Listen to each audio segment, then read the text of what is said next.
El Salto. Hoy ponemos sobre la mesa de debate la reelección indefinida en El Salvador. Bukele responde a quienes cuestionan su camino hacia ser nuevamente elegido. El periodo presidencial se amplía de 5 a 6 años y la segunda vuelta electoral queda eliminada. ¿Es esto una consolidación del poder necesaria para mantener la estabilidad y el rumbo político o estamos ante una preocupante situación de retroceso democrático? ¿Qué implicaciones además tienen estos cambios para el futuro institucional de El Salvador y para toda nuestra América Latina? Bienvenidos. El 90% de los países desarrollados permiten la reelección indefinida de su jefe de gobierno y nadie se inmuta. Pero cuando un país pequeño y pobre como El Salvador intenta hacer lo mismo, de repente se convierte en el fin de la democracia. Claro, se apresurarán a señalar que un sistema parlamentario no es lo mismo que uno presidencial, como si ese tecnicismo justificara el doble rasero. Pero seamos sinceros, es solo un pretexto. Porque si El Salvador se declarara una monarquía parlamentaria con las mismas reglas que el Reino Unido, España o Dinamarca, seguirían sin apoyarla.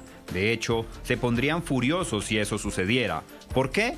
Porque el problema no es el sistema, sino que un país pobre se atreva a actuar como si fuera soberano. No se supone que hagas lo que ellos hacen, se supone que debes hacer lo que te dicen y se espera que te quedes en tu carril. Visto lo visto, aquí tenemos a quienes integran el panel de debate el día de hoy en El Salvador. Voy a darle la bienvenida a Misael Rivas, él es criminólogo. Un gusto tenerlo, Misael, aquí en Ángulo. Buenos días, Ruth. Muchas gracias por la invitación. Estamos acá a disposición y buenos días para los colegas del panel. Gracias. También un gusto tener en el panel a Roberto Villate. Él es analista político, abogado, exdiputado del Congreso de Guatemala. Gracias por estar con nosotros. Muchas gracias, Ruth, y al canal NTN24. Siempre es un gusto.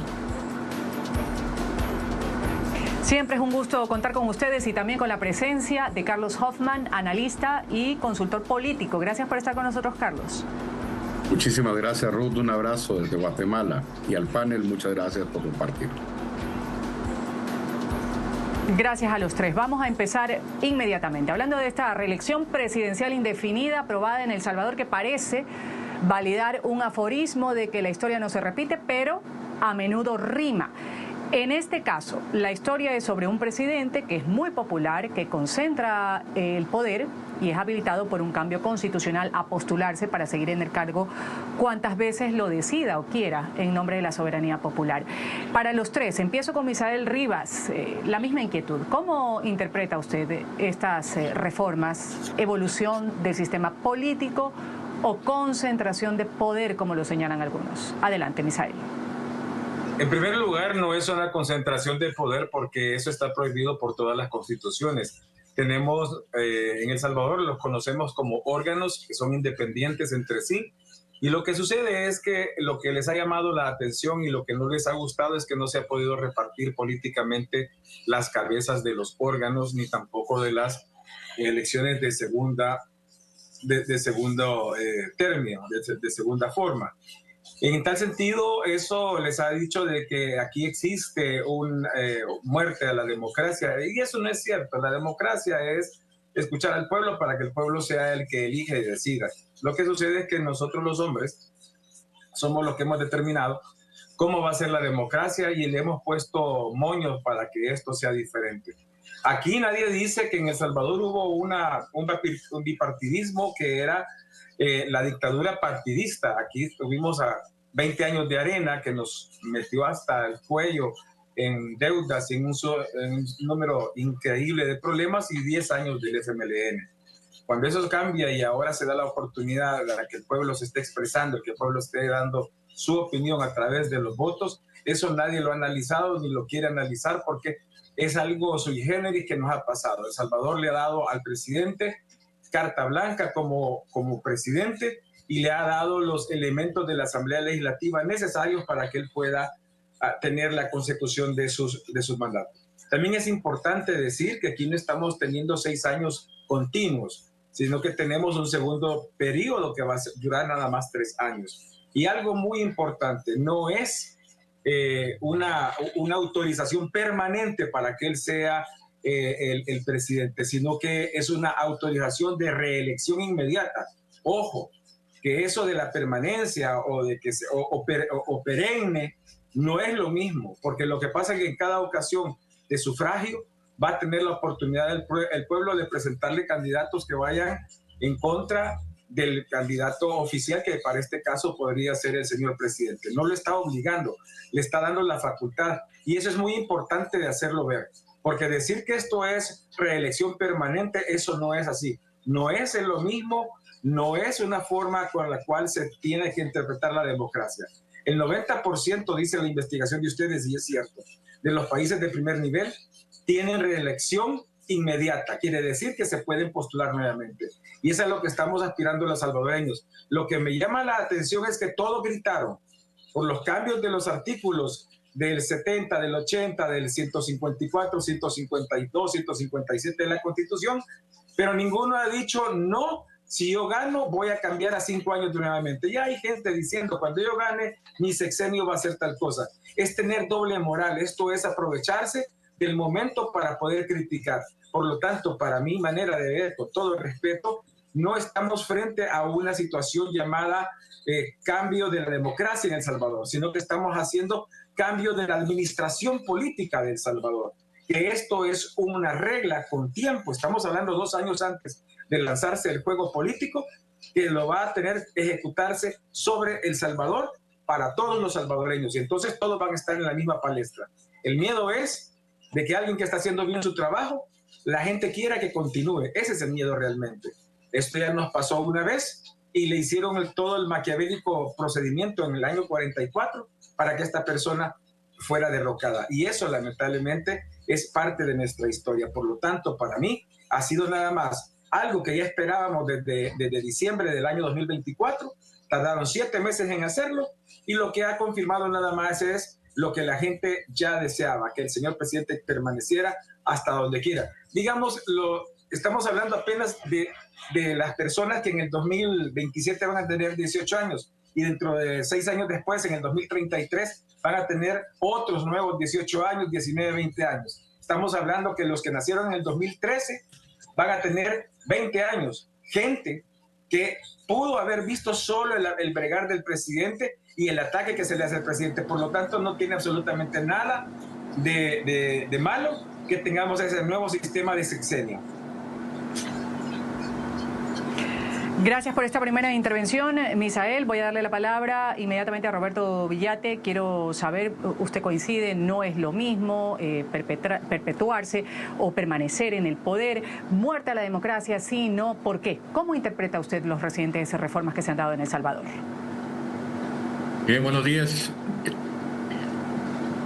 Algunas personas se confunden, por ejemplo, si tiene plumas, tiene pico y hace cuac, cuac, es un pato.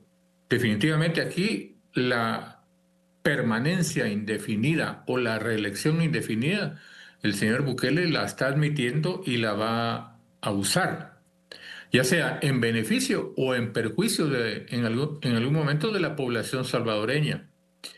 Lo que hoy está prácticamente encima de la mesa para los años futuros es si el señor Bukele va a continuar mejorando El Salvador o entonces el autoritarismo le puede ingresar en la mente y se va a volver uno más, como Chávez, Maduro, Daniel Ortega, su señora, alguien como Fidel que llegó diciendo que no era comunista ni que pretendía enraizarse en el poder, pero resulta que lo hizo.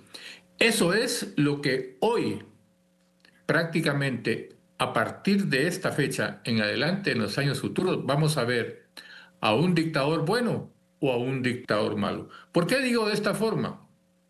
Dictadura es dictadura, dictadura de izquierda, dictadura de derecha. Así lo dijo el mismo Bukele hace unos años.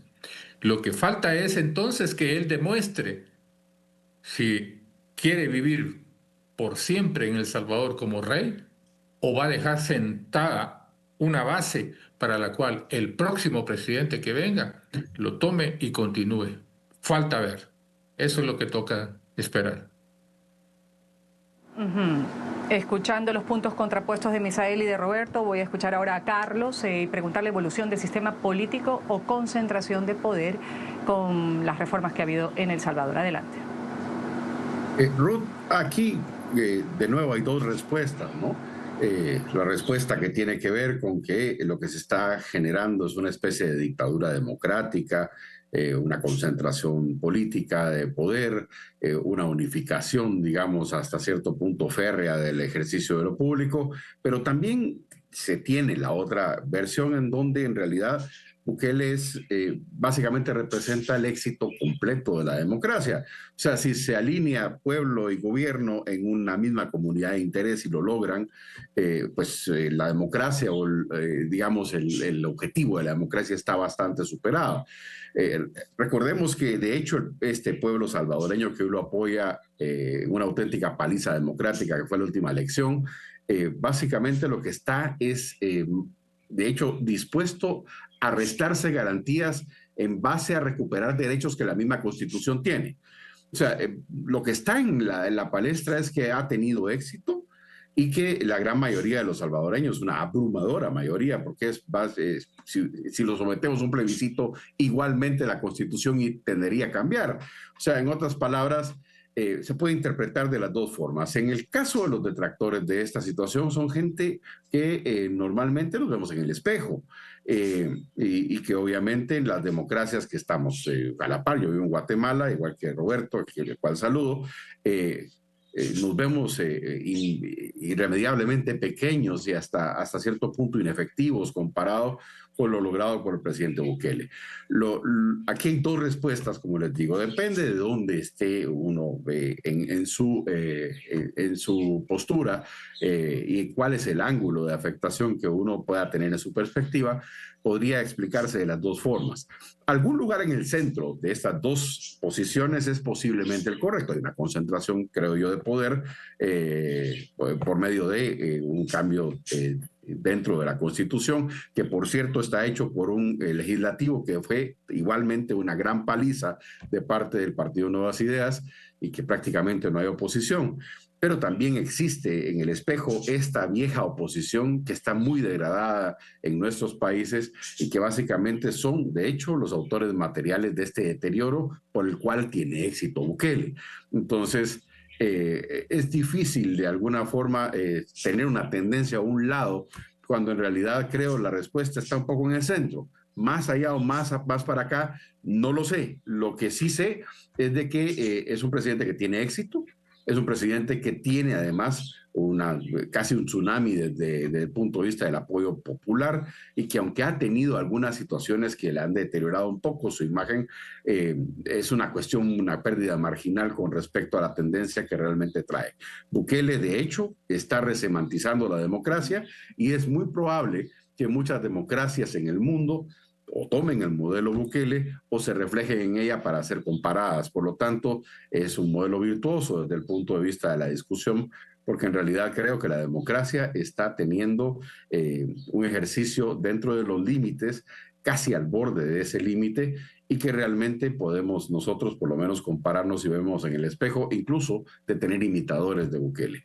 Así que creo que es afortunada la discusión porque nos permite, de hecho, examinar la democracia como un instrumento que si se usa, se debe utilizar responsablemente, pero que también puede llegar al límite de lo que ésta permite. Ahora, tomando en cuenta estas dos respuestas que me ha dado usted, Carlos, ¿se puede hablar de una reelección libre y justa en el contexto actual salvadoreño? Empiezo con usted esta ronda, Carlos, y luego le doy la palabra a la misma inquietud para Misael. Adelante. Básicamente, el presidente Bukele suspende una segunda vuelta. Las segundas vueltas siempre son dicotomías raras porque hay dinámicas que realmente muchas veces las hacen injustas en términos del resultado. Creo que en realidad, por supuesto que es un instrumento, es una maniobra que garantiza su reelección indefinida y que evidentemente eso preocupa mucho a las democracias que ven como la alternabilidad, como una forma que la democracia tiene para poder lograr perfeccionarse. Sin embargo, es una democracia que funciona para los salvadoreños. independientemente que en las otras latitudes o en las vecindades nos veamos de alguna forma reflejados no tan cómodamente con ese tipo de dinámica. Pero en este caso, lo que traigo a colación es el hecho de que la reelección indefinida, digámoslo así, que en algunas democracias también se permite, hay que aclararlo, y la reelección también se permite. Lo único, digamos, que roza, digamos, con este tipo de situación es que el principio de alternabilidad dentro de la democracia puede ser vulnerado hasta cierto punto, pero las democracias mismas poseen reelecciones. El punto es de que tiene tanto éxito y es de forma tan apabullante, es gigantesco, digamos, desde el punto de vista del apoyo popular. Es el presidente más popular del planeta en este momento, y creo que pues deberíamos examinar un poco si la alternabilidad realmente es el ingrediente que necesita la democracia, o si realmente, si tiene éxito, tiene sentido para sus mandantes, y que es el pueblo salvadoreño, podrían dar un efecto positivo y hasta cierto punto podría ser relativizada la alternabilidad. Misael, ¿algo que acotar o refutar? Vea, desde que nosotros tenemos democracia en el país, vimos que era manipulable por lo que las dictaduras partidarias se daban. Se dio con el PRU, se dio con el PCN, se dio con la democracia cristiana, con Arena, con el FMLN. Y solo nos trajo mucho dolor por esas grandes maniobras que hicieron, por ejemplo, con la guerrilla y luego ya con los mareros. Desde ese contexto, el salvadoreño se cansó y empezó a apoyar a alguien que estaba siendo franco, defensor del artículo 1 de la Constitución, en donde dice que el fin último del Estado es el salvadoreño o el ciudadano en general. Si es así, tenemos la obligación, los salvadoreños que tenemos cierta ideología, de poder interpretar correctamente la necesidad del pueblo salvadoreño. Aquí no me van a venir a decir a nosotros de que vamos a utilizar un sistema con el cual es o no es compatible con El Salvador. Ese fue el error más grande. Traíamos expertos de Nueva York, trajimos expertos dominicanos, venezolanos, ecuatorianos, que vinieron a ayudar a los salvadoreños y no se adaptaba porque no es lo mismo. Es como, por ejemplo, cuando yo vengo y voy a Guatemala y observo cómo las comunidades indígenas tienen una gran influencia acerca de lo que es el bregar de gobierno municipal en cada una de las ciudades de Guatemala. O si yo me voy, por ejemplo, a los cerros de Colombia, no es lo mismo. La idiosincrasia de cada uno de los países es totalmente diferente. El Salvador es tan pequeño que usted tiene un salvadoreño de la Unión diferente al de Aguachapán y apenas son como 300 kilómetros lineales que se tienen de diferencia en distancia, que para ustedes en los países más grandes, pues no es una distancia exagerada, sino que es una distancia normal dentro de su país, pero ya marca muy fuertemente cada una de las ideologías. El Salvador no está preparándose para una dictadura positiva, negativa, de derecha o izquierda. Dictadura siempre va a ser dictadura, pero nosotros no tenemos dictadura. Si no, yo le voy a hacer la primera pregunta. ¿Dónde están los reos políticos como los que liberaron en Venezuela cuando hicieron el intercambio con los del Tren de Aragua? ¿Dónde están los reos políticos que se tienen como los mismos que se han metido presos en Nicaragua solo porque eran candidatos presidenciales contra el señor Ortega? Aquí está el famoso Chino Flores, que es alguien de los que más habla en contra del gobierno, que fue candidato del FMLN y ahí sigue hablando, nunca lo han metido preso porque él está ejerciendo su derecho democrático de expresión. Y así un sinnúmero de personas. Lo que pasa es que estos han tenido una mala ocurrencia de cómo ser oposición, una mala oposición. El Salvador, hoy por hoy, está siendo referente. Claro que se van a cometer errores. Yo soy de los primeros que señaló un error grave del señor presidente cuando empezó el primer mandato. Y yo lo seguí sosteniendo porque soy imparcial, pero también estoy observando lo que se está haciendo y los retos que se tienen. Primera vez en años, yo tengo 58 años de vida, y primera vez en mi vida que yo veo que a El Salvador lo toman de referente positivo y también somos referente turístico como algo productivo para mi país, como algo que es positivo para nuestra gente. Entonces, ¿cuál es el dolor? Porque simple y sencillamente no están metiendo la mano donde puedan agarrar ese dinero. Eso pasó en el 44. El Salvador estuvo en superávit de $10 millones y lo que quiso la oligarquía y los militares de la época se lo robaron y destituyeron al presidente. Así era y así se acostumbró. Ahora, la ventaja de este presidente es que tiene las redes sociales y tiene el pueblo que está defendiéndolo. Y eso es lo que, por eso no se han atrevido a hacer un golpe de Estado. Hablan de golpe de Estado legislativo, etcétera. No, si es que es lo mismo. La diferencia es que ahora es un partido que no anda haciendo negociaciones y antes eran muchos partidos pequeñitos con los dos grandes sacando dinero del pueblo porque sacaban el dinero de la corrupción del pueblo para que pudieran aprobar cosas donde ellos pudieran tener ventaja. Eso no es así. Y voy a tomar el último punto. Estar especulando de que si el señor presidente va a ser esto, o va a ser negro, o va a ser blanco, o va a ser pato, o va a ser gallo, eso es demasiado pronto. Hasta este momento sigue demostrando de que se mantiene junto con el pueblo haciendo las mejores cosas. ¿Hay errores? Por supuesto que hay errores. En esto del combate a la criminalidad siempre hay error y según la criminología siempre es del 5 al 8%. Lamentablemente en el país hubo un momento que el error fue del 6 al 10%.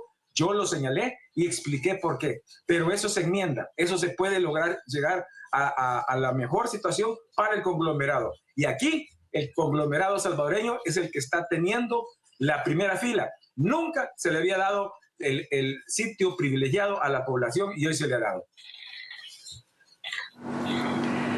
Ya, cierro este bloque con el contrapunto de Roberto y empezar por preguntarle qué impacto, que ya lo analizamos con los otros dos panelistas, puede tener la eliminación, por ejemplo, de la segunda vuelta electoral en la representación democrática de El Salvador.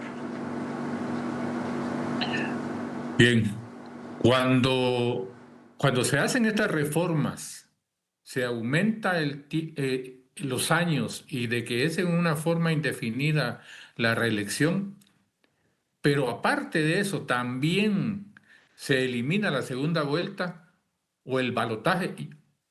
Más pareciera que se le está limitando también al pueblo salvadoreño el poder elegir entre uno y otro. Creo que al final la eliminación de ese balotaje es un tanto, si se quiere, antidemocrático. Podría ser que alguien diga, no, que es la mayor democracia posible. Sí, está bien. Pero debemos entender que hay un sector o una gran parte de la población que también quiere escuchar o quiere decidir en una segunda vuelta. Lamentablemente, al eliminarse esa segunda vuelta, también se elimina al voto que puede en un momento dado tener un disenso.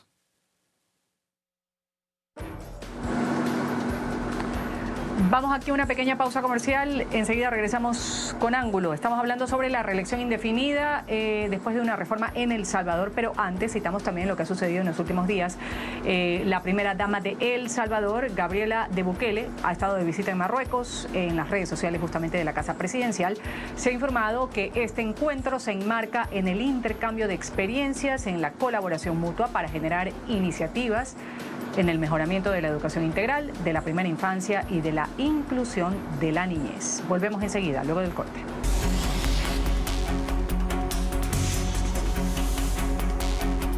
A mí en lo personal me han dicho dictador en todos los medios que han querido y podido.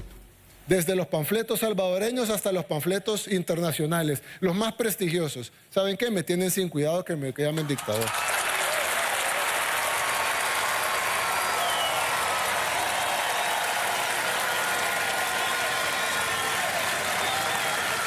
Prefiero que me llamen dictador a ver cómo matan a los salvadoreños en las calles.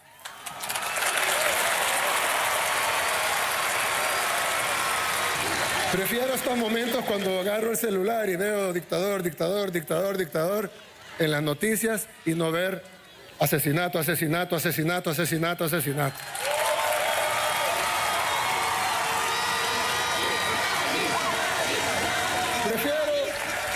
Que me llamen dictador, pero que los salvadoreños podamos vivir al fin en paz. Que se queden ellos discutiendo su semántica y nosotros vamos a seguir enfocados en buscar resultados. El presidente Bukele ha sido electo inicialmente en el 2019, reelecto el año pasado por amplio margen con mayoría absoluta de su partido en la Asamblea Legislativa también, con base en el apoyo popular que tiene la política de seguridad, denominado por muchos analistas como política de mano dura. Bajo un estado de excepción, su gobierno ha logrado encarcelar a decenas de miles de personas que están acusadas de tener vínculos con pandillas, una estrategia que, según organizaciones de derechos humanos, implica también distintos abusos de poder. Seguimos aquí en Ángulo. Carlos Hoffman, analista. Continuamos con este debate hablando de los precedentes que sientan estas reformas que se han hecho en El Salvador para reelección indefinida en otros países de nuestra región. Hay algunas situaciones que tienen que ver. De hecho, podríamos ver en el espejo posibles decantamientos, igual que el de Bukele, tal vez en Argentina, en Ecuador, en el Brasil de Bolsonaro, Costa Rica, de hecho, ahora con el presidente Chávez. O sea, lo que estamos viendo en este momento es emerge, digamos, este tema de lo que podríamos llamar el poder de las mayorías, que es básicamente el objetivo de la democracia, Ruth.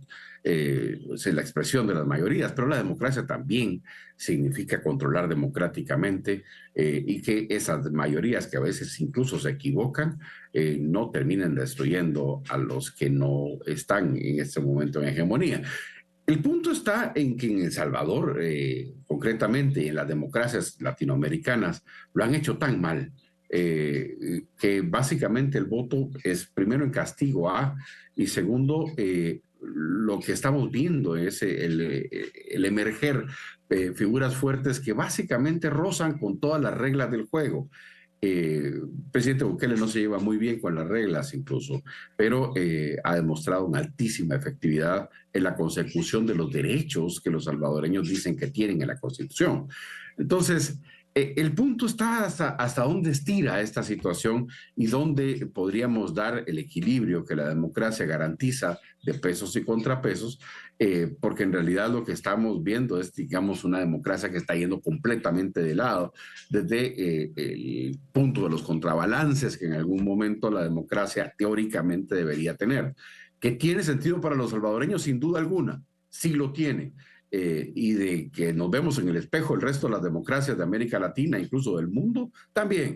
Y creo que es bueno discutir sobre este tema del régimen democrático, porque si bien es cierto el régimen democrático es la voluntad de la mayoría, también lo es el tema de pesos y contrapesos que deben existir para una sana democracia y un sano régimen político. En este caso, posiblemente eso esté en riesgo.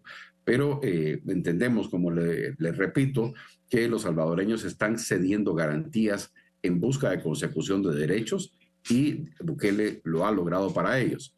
Y en este momento es un auténtico campeón democrático para los salvadoreños, aunque para otras democracias esto sea, de hecho, una amenaza en el espejo. Misael, hablando de esta sana democracia, hablemos del cambio de elección indefinida que se mantiene vigente, por ejemplo, en Venezuela y Nicaragua, cuyos regímenes pasaron de ser considerados autocráticos por buena parte de la comunidad internacional. En el caso de Ecuador, de Bolivia, en nuestra región, presentaban situaciones similares de elecciones indefinidas, pero volvieron luego a limitar la permanencia de una persona en el poder. ¿Qué precedentes sientan estas reformas en El Salvador para otros países de nuestra región?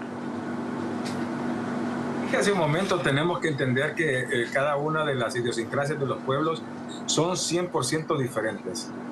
Tenemos similitudes porque somos de Latinoamérica o Hispanoamérica, Iberoamérica, como le quiera llamar. Pero esas son las únicas similitudes. Luego de ahí tiene la cultura prehispánica de cada una de las regiones es muy, pero muy diferente en cada uno de los territorios que estamos hablando. Para El Salvador, que es el que yo le puedo decir, nosotros en primer lugar debemos de seguir entendiendo, y yo pido de favor que en El Salvador estemos hablando de reelección inmediata, no permanente y no un automático, porque lo que sucede es que hay una mala interpretación y es un mal juzgamiento, porque al decir que es permanente, que es una cosa perenne, estamos hablando nosotros de que la alternancia no va a tener una posibilidad. En cambio, en lo que es la reelección inmediata, hay una posibilidad de alternancia. Vamos a hacer el juego que yo hacía ayer en otra entrevista, o perdón, el día viernes en otra entrevista.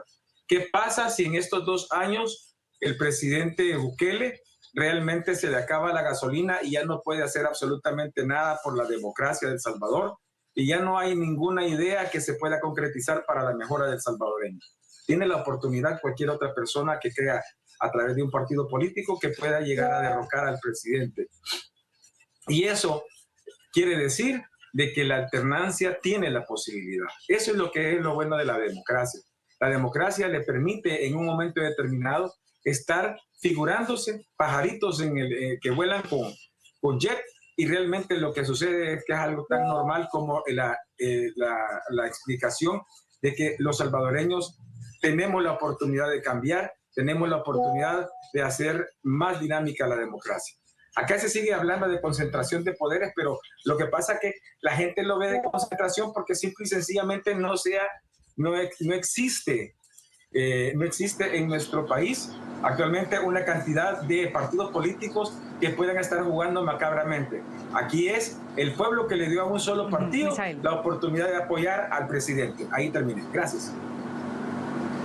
Misael, muy brevemente antes de escuchar a Roberto, ¿cómo respondería usted a quienes dicen que esto abre la puerta al autoritarismo? Pero lo que pasa es de que cuál es el respaldo para que sea autoritaria la persona, simple y sencillamente de que pueda abnegarse haciendo lo que le da la gana en un poder, y aquí no se ha podido dar cuenta de eso. Aquí me están metiendo presos a los opositores, aquí me están metiendo presos a los económicamente poderosos que están en contra de él, porque no es cierto, no existen. Todos están aprovechando la oportunidad, y las más grandes economías de El Salvador, por ejemplo la familia Cris, la familia Poma, estoy hablando 2 apenas, todas están dándole el respaldo porque han visto la posibilidad de cumplir una misión como nación. Es que para ustedes en el país de Colombia, por ejemplo, es fácil. Ustedes son nacionales. Nosotros estamos buscando nacionalidad real por primera vez en nuestra vida, y esa oportunidad es la que estamos aprovechando. Aquí no hay oportunidades, sino que es la oportunidad de una nueva democracia que no se había visto. Mire, cierro con esto. Como los derechos humanos, como me los enseñaron a mí hace 40 años, como los aprendí, que eran como todos los aprendimos, defendiéndonos ante el poderoso del gobierno y el Estado. Ahora ya eso no existe. Aquí había un Estado paralelo que se llamaba Maras, y eso fue lo que se demostró. Eso es diferente. Roberto, cierro con usted este bloque. ¿Cuán válida es la comparación que se hace con otros países donde líderes han extendido sus mandatos bajo reformas que han sido calificadas en su momento como reformas legales? Voy a tratar de hacer la comparación. Guatemala tiene una constitución política que es fuerte, que es pétrea. En Guatemala la Constitución no permite hacer lo que hizo la Asamblea de El Salvador, que la misma Asamblea reforme la Constitución. En Guatemala no se permite eso, más que a través de una Asamblea Nacional Constituyente diferente al Congreso, o mediante una consulta popular a toda la población que esté empadronada. Esas son las 2 formas de reformar la Constitución en Guatemala, y ha sido prácticamente un freno para un montón de dictadores que han habido en Guatemala durante las presidencias y que han soñado con reelecciones, pero la misma Constitución no se los permite.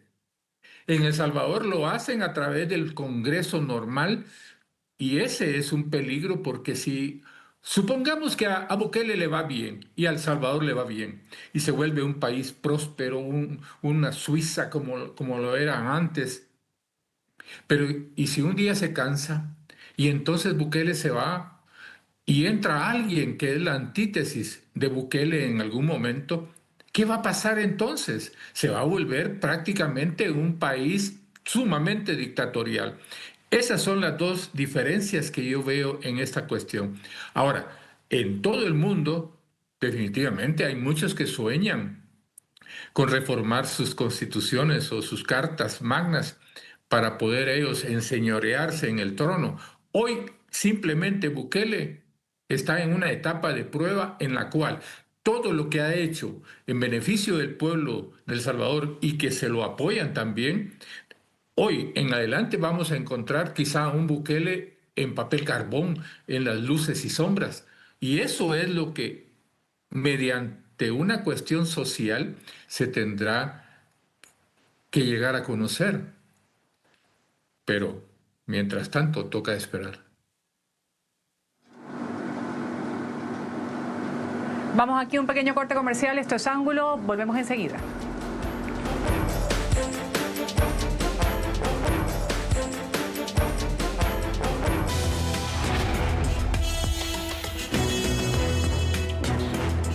Y ante las críticas a la reforma de reelección en El Salvador, el presidente Bukele ha respondido en sus redes sociales que el 90% de los países desarrollados permiten la reelección indefinida de su jefe de gobierno.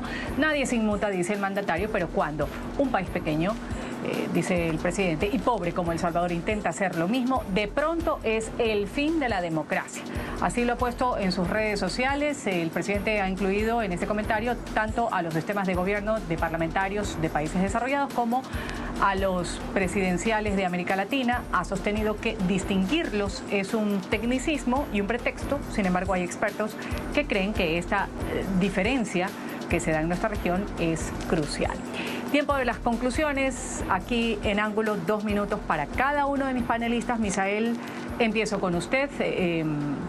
Y a manera de reflexión, ¿por qué defender o cuestionar en el caso de otro panelista que sería necesario un tercer mandato de Bukele para El Salvador? Adelante.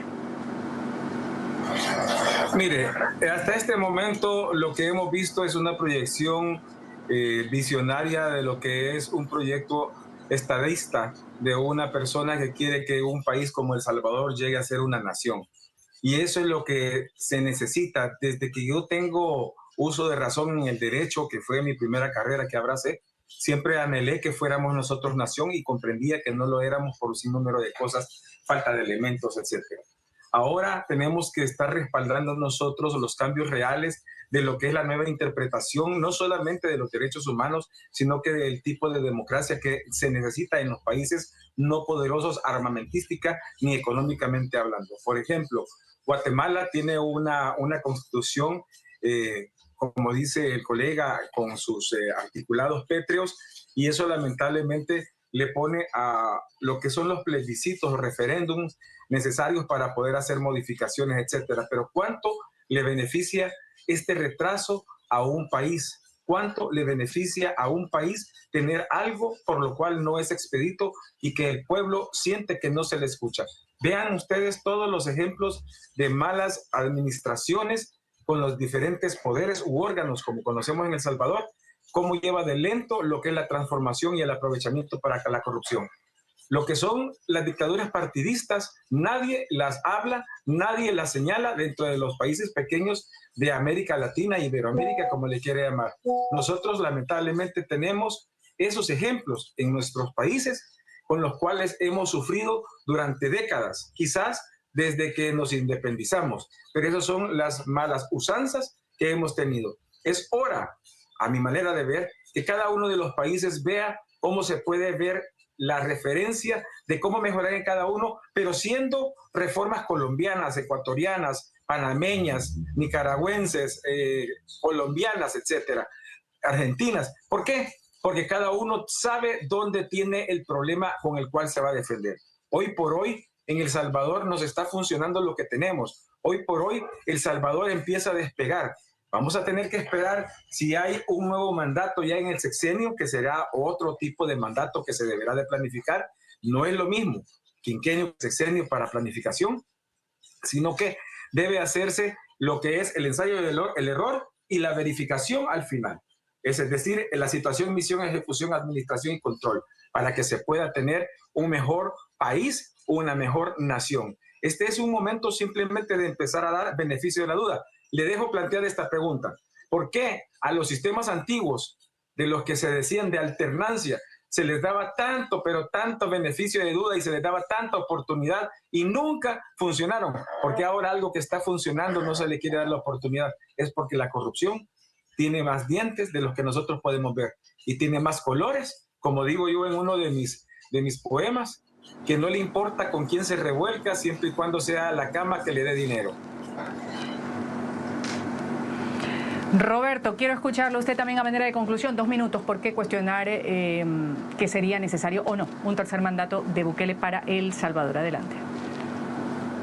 Creo que las palabras de Misael Rivas han sido bien duras, pero al final también es su derecho. Lo que quiero dejar marcado nuevamente es que está bien. Salvador tiene a Bukele como presidente y ellos saben el beneficio que ha tenido. Está bien. Lo peligroso que yo estoy viendo es que es una constitución que llegue quien llegue y se siente en la poltrona presidencial, la va a estar cambiando a su real sabor y antojo. Ese es el problema. Bukele en algún momento tendrá que dejar el cargo, pero cuando lo deje va a dejar una asamblea legislativa de El Salvador que va a cambiar las leyes como cambiarse camisa, como cambiarse calcetines. Y si resulta que es la antítesis de un Bukele, definitivamente El Salvador va a estar en peligro.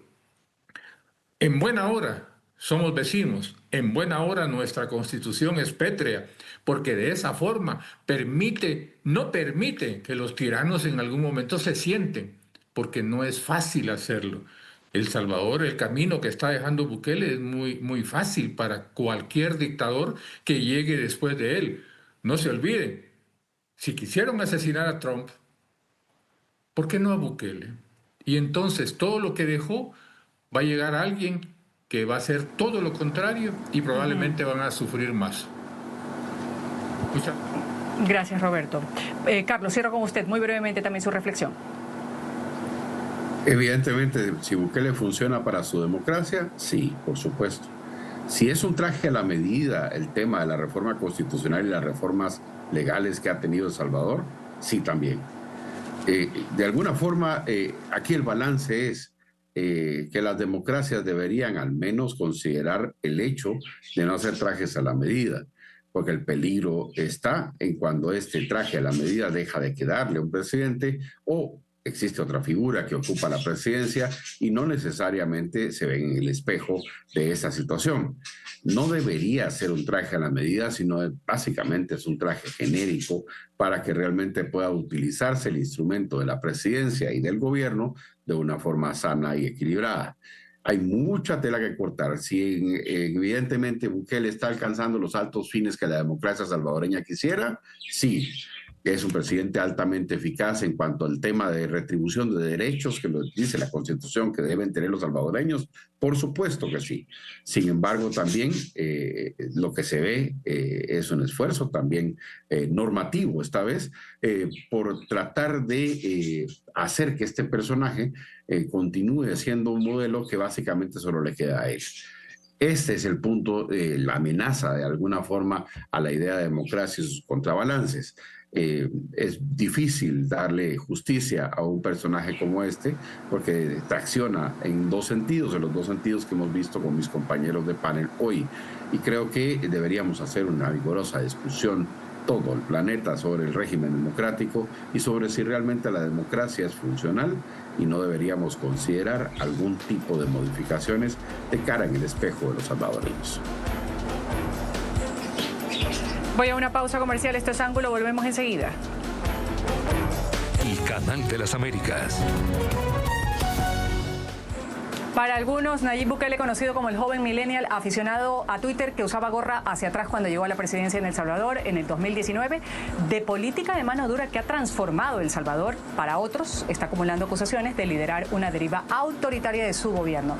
El jueves pasado se ha aprobado una reforma constitucional express que permite la reelección presidencial indefinida en El Salvador. Lo hemos puesto sobre la mesa de debate. Voy a agradecer a quienes han participado el día de hoy. Siempre es un gusto escuchar el criterio de Misael Rivas, criminólogo. Gracias, Misael. También Roberto Villate, analista político, abogado y exdiputado al Congreso de Guatemala. Gracias por estar con nosotros. Y también Carlos Hoffman, analista y consultor político. Muchas gracias. Me despido, soy Ruth del Salto. Ustedes sigan con la señal de NTN 24.